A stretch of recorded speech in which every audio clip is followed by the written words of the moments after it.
Should you report a business to the Better Business Bureau?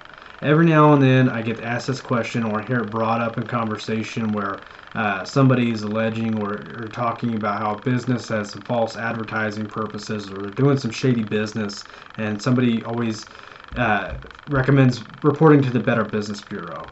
Now, you can do that, but it's not your best course of action. The Better Business Bureau is not a governmental agency. They don't really have a whole lot of power to do anything other than report something on their website as far as a negative experience, or maybe they've investigated the claim a little bit, and they've recalled it and see what's going on, and all they can do is essentially give them a bad rating on their website.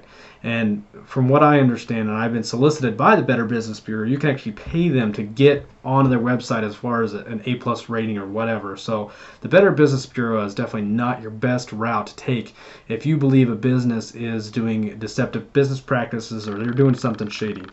Your best bet is to contact your state's Attorney General's office.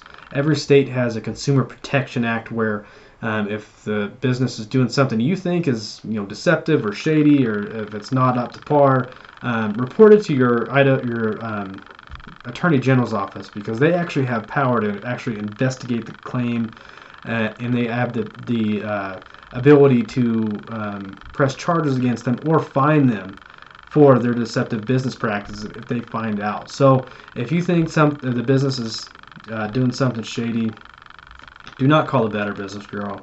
Call the Attorney General's office. You can call the Better Business Bureau on top of that, but your first step and your best step should be contacting your state's Attorney General's office to report that business for what you think is wrongdoing.